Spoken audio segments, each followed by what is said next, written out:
우리는 지난 시간에 스데반의 순교에 대해서 함께 생각을 했습니다. 스데반의 순교는 그 당시에 어떤 영향을 나타내고 있는가? 오늘 8장 1절부터 4절까지 보시면 스데반이 순교받고 난 이후에, 순교당한 이후에 상황이 1절부터 3절까지 이렇게 묘사되고 있는데 두 가지 큰 흐름이 이렇게 등장하고 있는 것을 보게 됩니다. 하나의 흐름은 공회와 바울사도, 여기서는 지금 바울사도라고 얘기할 수 없겠죠. 사울의 그 반응입니다. 1절에 보시면 사울은 그가 죽임당함을 마땅히 여겼다 이렇게 되어 있습니다.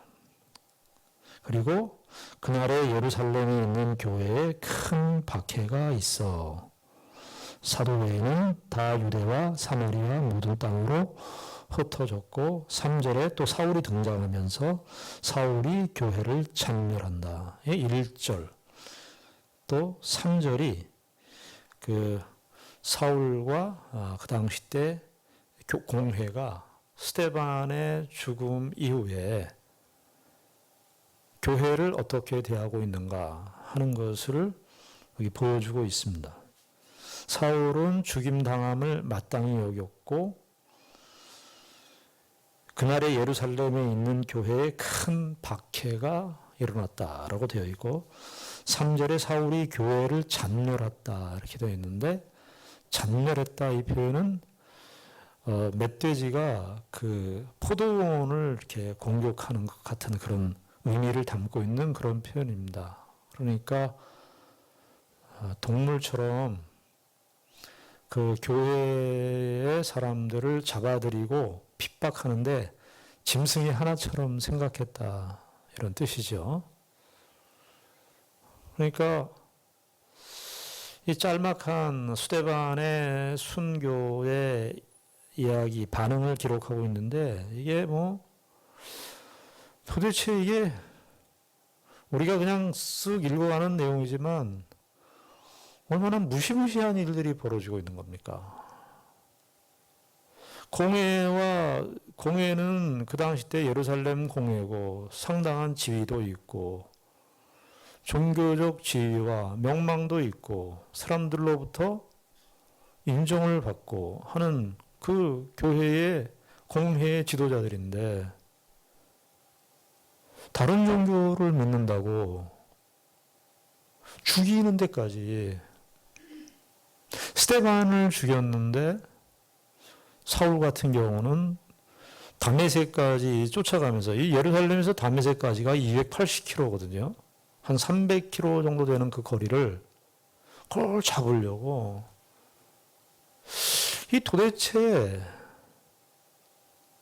아니 우리가 종교 요즘의 식으로 얘기하면은 종교를 좀 관용적으로 생각하고 요즘엔 종교도 이렇게 다 관용적으로 포용적으로 다 하지 않습니까? 도대체 예수 그리스도 이 복음이 과연 어떤 내용인지 어떤 그 내용인지는 도대체 어떻게 이렇게까지 온 공회가 이렇게 죽이려고 그러나 교회를 죽이려고 복음이 가진 어떤 특성을 역으로 보여준다고 할 수 있겠습니다. 아담의 타락 이후로 사탄의 이 교회를 향한 대적, 여인의 후손으로 오신 예수 그리스도를 죽인 이 세상인데 이 세상이 교회가 가지고 있는 결국 교회가 가지고 있는 복음, 교회가 가지고 있는 그 예수 그리스도를 죽이는 거예요. 인간의 이 예수 그리스도의 복음에 대한 이 적대감이 느껴지고 있는 그런 반응들을 우리가 확인하게 되는 겁니다. 자, 그런데 또 한편의 흐름이 있죠. 2절에 보면은 경건한 사람들이 스데반을 장사하고 위하여 크게 울더라 이렇게 했습니다. 이 경건한 사람들은 아마 유대교에 있었던 사람들이지만 예수 그리스도를 믿고 이제 경건한 하나님 나라의 백성이 된 그런 사람들인데, 아마 우리가 추측컨대 요한복음에 나오는 아리마대 사람 요셉 같은 사람들이 아니었겠나 싶습니다. 예수님의 시신을 장사했었던 아리마대 사람 요셉 같은 사람들로 구성된 사람들로 보입니다.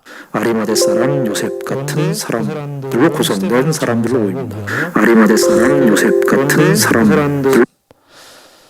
그 당시 때 이스라엘의 그 장례법은 통곡은 못하게 되어 있거든요.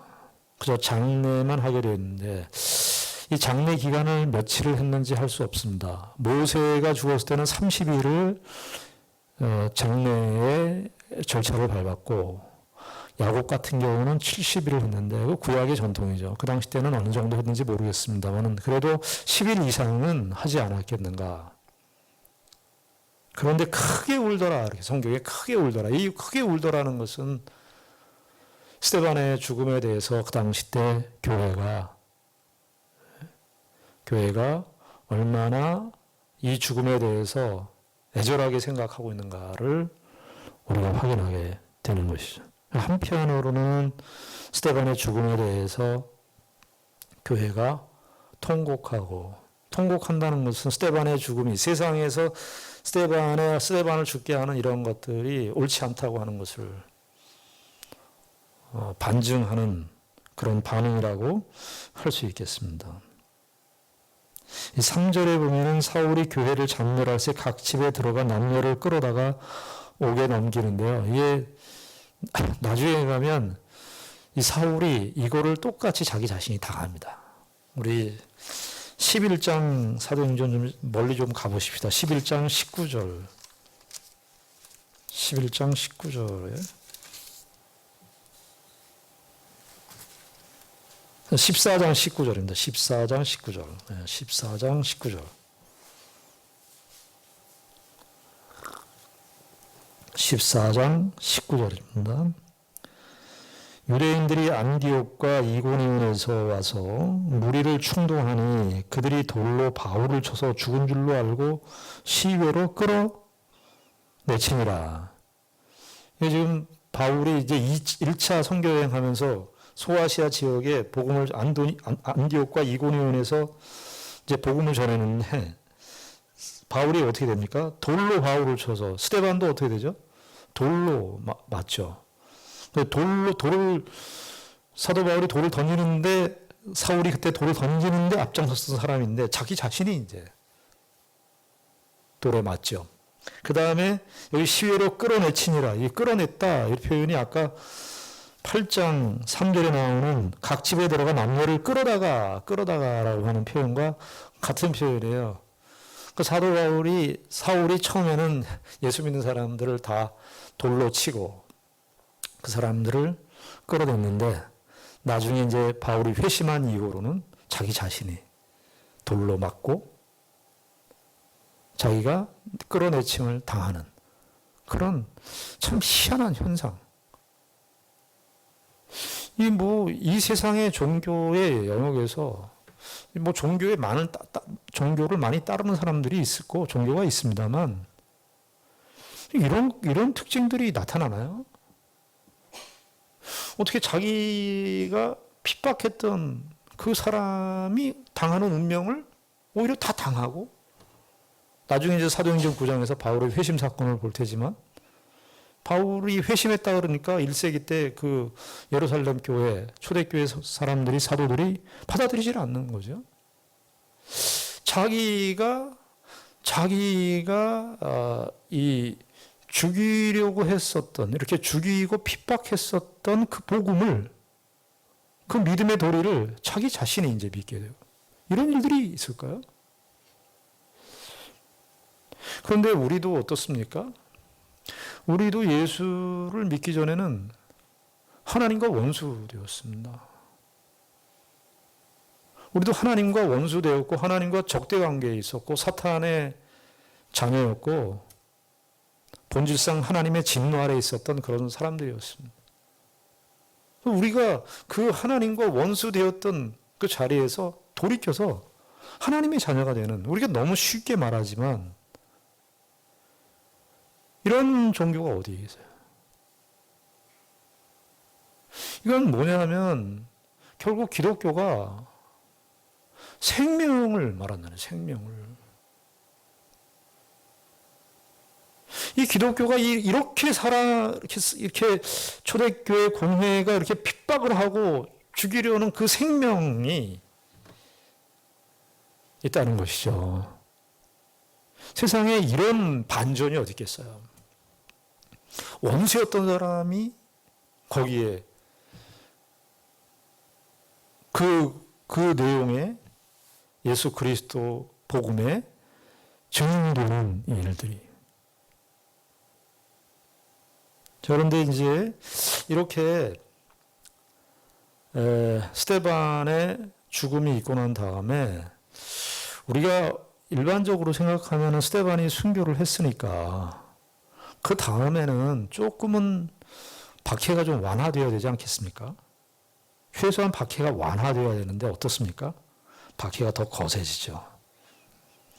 여기 3절에 보니까 사울이 교회를 잔멸할새 각 집에 들어가 남녀를 끌어다가 오게 넘깁니다. 더 박해가 심해져요. 그러니까 이제 사도행전 3장, 4장, 5장, 6장, 7장 이렇게 쭉 오면서 5장까지 보면은 이제 5장 여기 7장까지 보면은 박해가 그 유대인들의 이제 박해가 주로 지도자들에게 향했죠. 처음에는 베드로와 요한이 공회에 2번 끌려가고요.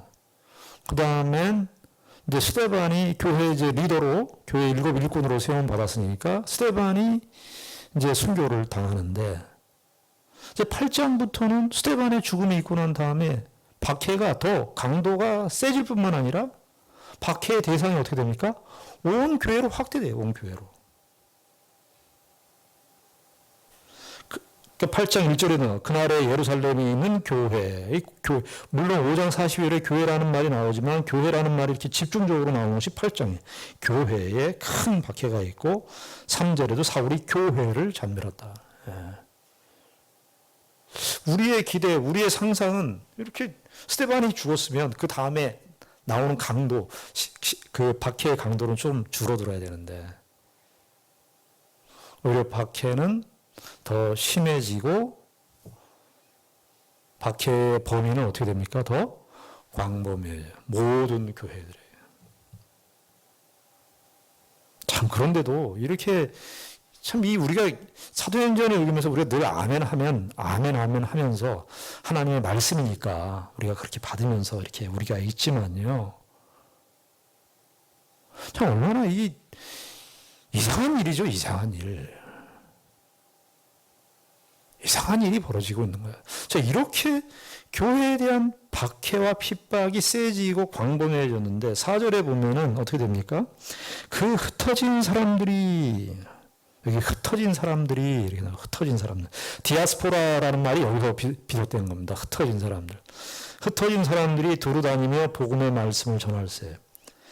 여기 가만히 생각해 보십시오. 4절에 그 흩어진 사람들은 뭐 때문에 흩어졌어요? 8장 1절에 보면 그날에 예루살렘에 있는 교회에 큰 박해가 있어 사도 외에는 다 유대와 사마리아 모든 땅으로 흩어지니라. 거기 흩어지니라 거기 나왔죠.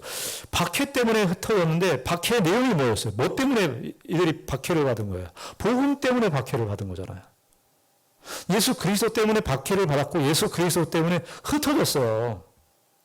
이 사람들은 자기가 살던 지역에 아마 정통 히브리 사람들도 있을 것이고 어떤 학자들은 이 박해가 주로 헬라파 사람들에게 집중될 것이라고 얘기를 하는데 그거는 성경에 분명하게 나와 있지 않기 때문에 아마 사도들을 제외한 유대인들 출신들 기독교인들도 다 박해를 받았을 겁니다. 아마 유대인 출신 그리스도인들은 유대 지방으로 다 흩어졌을 거예요. 그런데 그렇게 흩어진 것까지는 좋은데 4절에 보니까 그 흩어진 사람들이 뭐 했다는 거예요? 두루 다니며 복음의 말씀을 전했다는 거예요. 자기의 운명을 그렇게 만드는 거예요. 자기의 고향을 다 떠나게 만들었잖아요. 여러분들이 사는 공간을 떠나 보신 적 있어요? 우리는 우리의 인생에 정말 저 사람 때문에 내 인생이 이렇게 완전 인생이 꼬였어. 그런 사람 우리는 다시 보고 싶지 않죠. 저 사람 때문에 내 인생이 망했어. 내 모든 삶의 근거를 다 날려버리고 내 삶의 터전을 다 잃어버리고 완전히 거지가 됐어요. 저 사람 때문에. 그러면 우리는 그 사람을 돌아보지도 않고 생각지도 않을 거예요. 다시 보고 싶지도 않을 거예요. 근데 참 희한한 일이 벌어진 거죠. 예수 그리스도 때문에 스데반도 죽었고 예수 그리스도 때문에 흩어졌어요. 자기네들의 아마 이 사람들이 복음을 유대 지방에 가서 복음을 전하고 할 때에 너희들 어디 출신이냐? 우리 예루살렘에서 올라왔다. 뭐 이렇게 얘기를 예루살렘 어디에서 살다 왔다. 너희들이 사는 곳은 어디냐? 너희들 어떻게 하고 이렇게 왔냐? 그런 얘기들을 했을 거 아니겠어요. 그런데 그렇게 자신들을 흩어지게 만든 정말 우리식으로 얘기하면 완전히 망하게 만든 그 예수 그리스도를 그 예수 그리스도를 전한다. 복음은 복음의 내용만 있는 것이 아니라 복음의 삶이 복음이 무엇인가를 입증해 주는 거예요. 이 사람들 다 근거를 잃어버리고 자기의 고향 근거 다 흩어진 사람들이 소위 흩어져 버렸는데 두루 다니며였대잖아요. 두루 다니며. 그러니까 하루 한 번 한 게 아니라 두루 다니면서 계속해서 복음을 전했다는 거예요. 이게 두루 다니면 미완료인데 계속해서 다녔다는 겁니다. 우리 신앙생활하면서 신앙 때문에 조금이라도 힘들고 그러면 아예 더 이상 그렇게 교회 다니는 거, 신앙생활 하는 거 이런 거에 대해서 의문도 생기고 그러는 법인데 여기 있는 흩어진 사람들은 들어다니며 복음을 전했다. 자기의 운명을 그렇게 만든 그 대상을 전하고 다닌 거죠. 그런데 이 4절에서 흩어진 사람들 이야기하고 난 다음에 5절에 누가 나옵니까? 빌립이 나옵니다. 이 빌립은 사도행전에 보면은 두 사람이 나와요. 예수님의 제자 빌립이 있고 사도행전 6장에 일꾼 빌립이 있어요. 그래서 같이 쓰여 있기 때문에 이 빌립이 누구냐, 예수님의 제자냐, 예수님의 사도냐, 아니면은 스데반과 함께 있었던 그 7 일꾼 중에 한 사람 빌립을 말하는 것이냐. 의견들이 분분한데 흐름을 보면 스데반과 함께한 7 일꾼 중에 한 명이 빌립으로 봅니다. 왜냐하면은 8장 1절에 보면 그날에 예루살렘에 있는 교회에 큰 박해가 있어 사도 외에는 다 유대와 사마리아 모든 땅으로 ht어졌다 이렇게 되어 있습니다. 그러니까 사도들은 남아 있는 거죠. 예루살렘에. 그러니까 사도들은 남아 있었으니까 제 예수님의 사도에 있는 빌립은 거기에 있었을 것으로 보이고 여기 사도행전 6장 7절에 나오는 6장에 나오는 빌립을 이야기했을 것으로 보입니다. 빌립이라고 보는 것이 맞습니다. 그런데 지금 흩어져서 유대 지방에 가서 복음을 전하는 이것도 굉장히 이게 뭐지? 이 사람들이 이것 때문에 패가 망신했는데 예수님 때문에 솔직히 패가 망신했는데 나가서 복음을 전하는데 그 복음이 도대체 무엇이길래 이렇게 되는 것이지 하는 그런 의문이 생기게 되는데요. 빌립이 이 복음을 전하는데 빌립이 어디에서 전합니까 이게? 여기 5절에 빌립이 사마리아 성에 사마리아 성이 강조되고 있어요. 빌립이 사마리아 그 성 이렇게 됐어요. 빌립이 사마리아 그 성. 그 성이 어딘지는 모르지만 사마리아. 여러분 사마리아는 예수님 요한복음 4장에 보면은 예수님께서 그 사마리아 수가성에 가지 않습니까? 수가성에 갔을 때 수가성의 여인이 유대인이 어떻게 나에게 물을 달라고 그러느냐. 유대인 온 것 자체가 사마리아에 온 것 자체가 사마리아 사람들하고 완전 물과 기름이에요. 섞일 수 없는 거예요. 오랫동안 사마리아 사람들과 유대인들은 왕래를 안 하고 살았습니다. 무슨 그때 속담이 있었냐면 사마리아 사람하고 밥을 먹으면 돼지하고 차라리 밥을 먹는 게 낫겠다 할 정도로 사마리아 사람에 대한 편견이 엄청났습니다. 사람들 편견이 대단하죠. 근데 빌립이 어떻게 됩니까? 사마리아 성에 가서 이게 뭐 우리가 그냥 이렇게 읽어 나가는 내용이지만 도대체 누가복음 9장에 보면은요, 예수님께서 제자들과 함께 베드로와 요한 제자들과 함께 사마리아 성을 지나갑니다. 그래서 사마리아 성에 가서 좀 묵을 곳을 유숙할 곳을 찾았는데 사마리아 사람들이 팍절하게 되었거든요. 그러니까 거기 요한이 뭐라 그러는 줄 아십니까? 요한이 하늘에 불을 내려서 이 사마리아 사람 다 죽여버려요. 진멸해 주십시오. 예수님이 말씀하시죠. 아니다, 그렇게 하지 마라. 다른 사본에 의하면 내가 이 땅에 온 것은 하나님 백성을 부르러 온 것이 저들을 진멸하러 온 것이 아니다 하는 그런 의미의 사본도 있어요. 그러니까 사마리아 성에서 박대를 받고 떠나십니다. 그 사마리아예요. 그 사마리아. 빌립은 디아스포라 유대인이지만 흩어진 유대인이지만 유대인이잖아요. 유대인.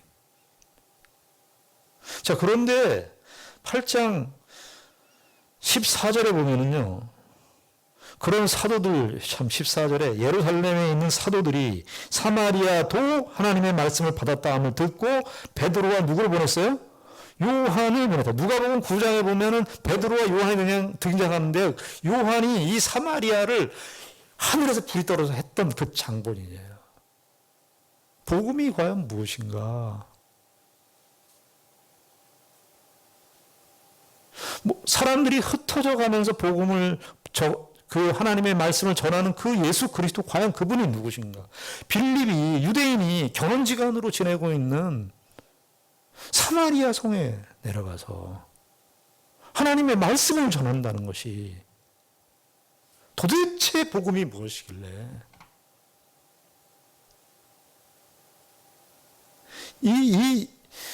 참 우리가 이 사도행전을 그냥 우리가 늘 읽어와서 봅니다마는 예수 그리스도 가시는 그 예수 그리스도께서 행하시는 그 복음의 역사가 얼마나 놀라운 것인가 하는 것을 보게 되는데 결국은 무슨 얘기를 하려고 그러느냐. 스데반을 얘기하려고 그러는 것도 아니고요. 베드로와 사도를 얘기하려고 그러는 것도 아니고 빌립을 말하려고 그러는 것도 아닙니다. 누구를 말하는 거냐 하면 예수 그리스도를 말하는 것입니다.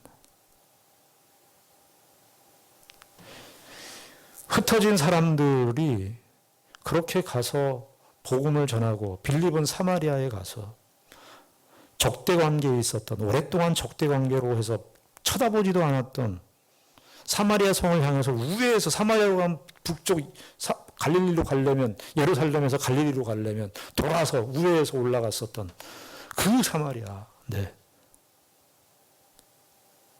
결국은 우리가 예수 그리스도께서 하시는 그 역사를 보게 되는 거예요. 신자란 뭐냐? 신자란 뭐죠?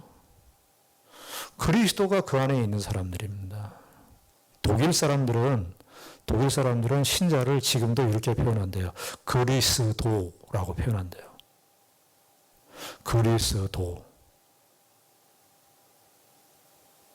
여기서 여러분, 우리는 현대에 들어오면서 계속해서 우리 사람들이 살아가는 이 현대 삶 속에 보면 자기가 선택하고 자기가 결정하고 자기가 성취하고 하는 이 삶이 의미 있는 삶이고 가치 있는 삶이고 그래야 살맛이 난다고 하는 것이 이 세상에 사람들이 가지고 있는 사람들의 인생관 아닙니까? 그런데 우리가 사도행전을 보면 그리스도인들의 인생관은 과연 무엇인가? 어떤 면에서 목표도 없어요. 흩어진 사람들 입장에서 보면 예상을 했겠습니까? 이렇게 자신들이 예루살렘을 떠나서 유대로 갈 것이라는 생각을 했겠어요? 자신들이 저는 그런 생각을 해요. 여기 흩어진 이 1세기 때 이 박해를 받아서 흩어진 사람들, 이 초대교회 공동체가 흩어지면서 자기네들이 지금 무슨 짓을 하는지를 자기들도 잘 몰랐을 것 같아.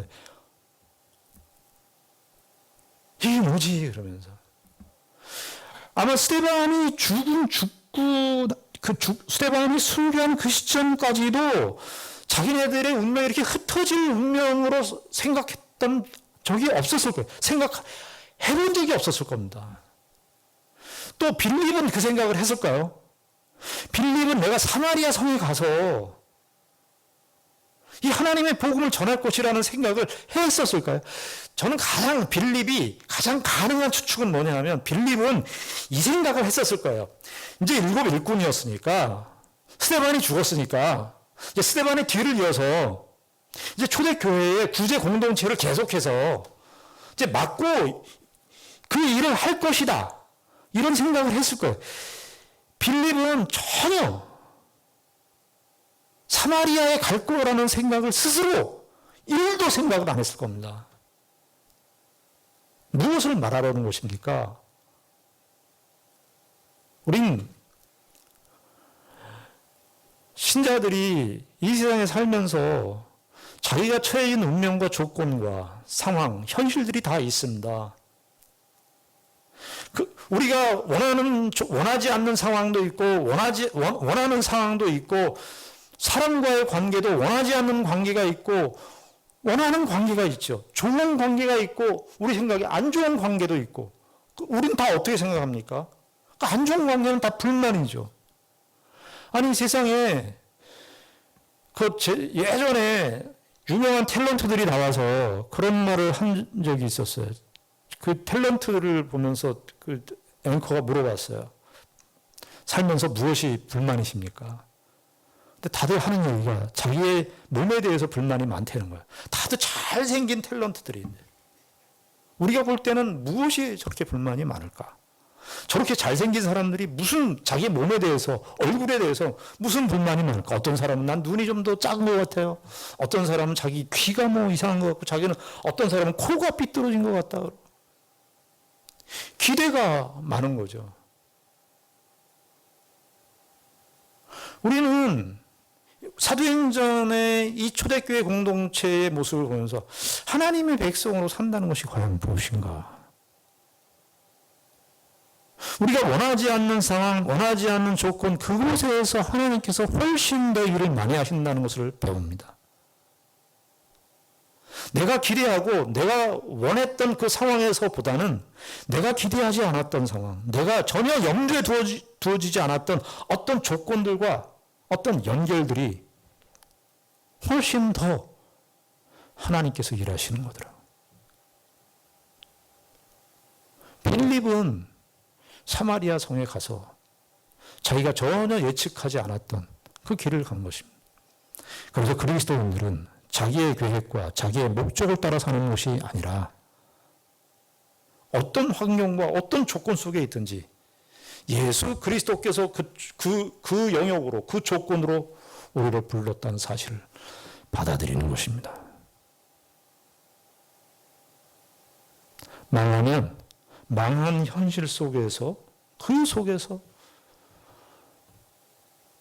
예수 그리스도로 사는 것입니다. 빌립도 예수 그리스도를 증거했고 흩어진 사람들도 유대에 가서 그리스도를 증거했습니다. 그리스도로 말미암아서만 사는 사람들입니다. 우리의 인생에 어느 하나도 그리스도와 연결되어 있지 않으면 그 인생은 다 의미가 없습니다. 우리의 어떤 영의 1인치의 영역도 예수 그리스도와 관계되어 있지 않으면 그것은 다 빛을 발합니다. 우리가 아무리 좋은 환경 속에 있어도 그리스도와 연결되어 있지 않으면 그것은 다 의미가 없습니다.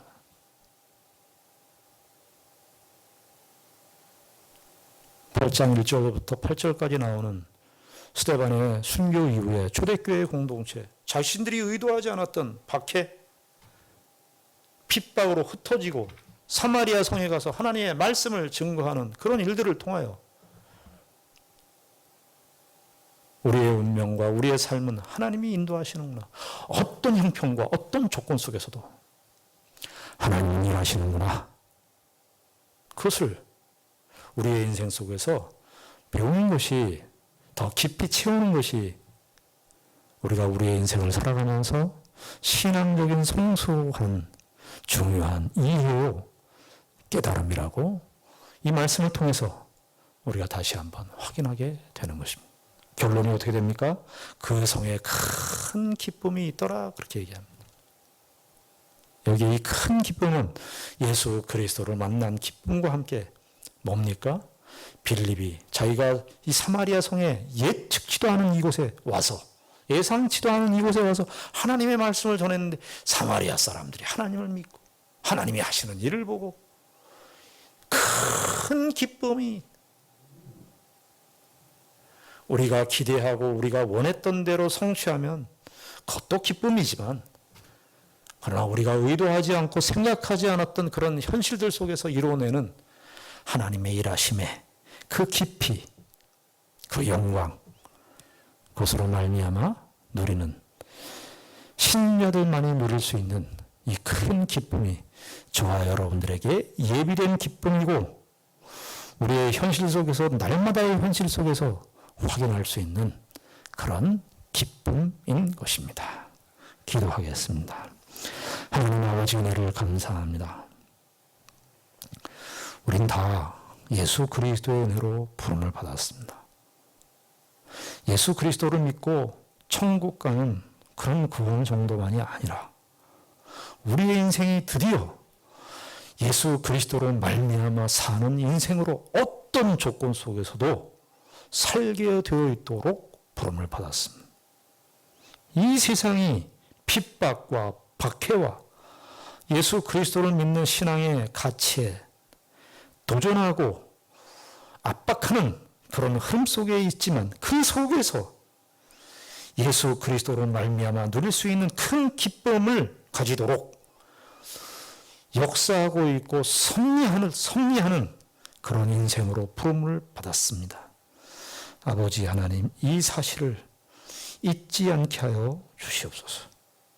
우리에게 주어진 신자의 영광, 교회의 기쁨의 그 근원이 어디에서부터 말미암았는지를 다시 한번 확인하고, 그 그리스도로 말미암아 누리는 큰 기쁨으로 살아가는 우리 모두가 되게 하여 주시옵소서. 예수님 이름으로 기도드리옵나이다. 아멘.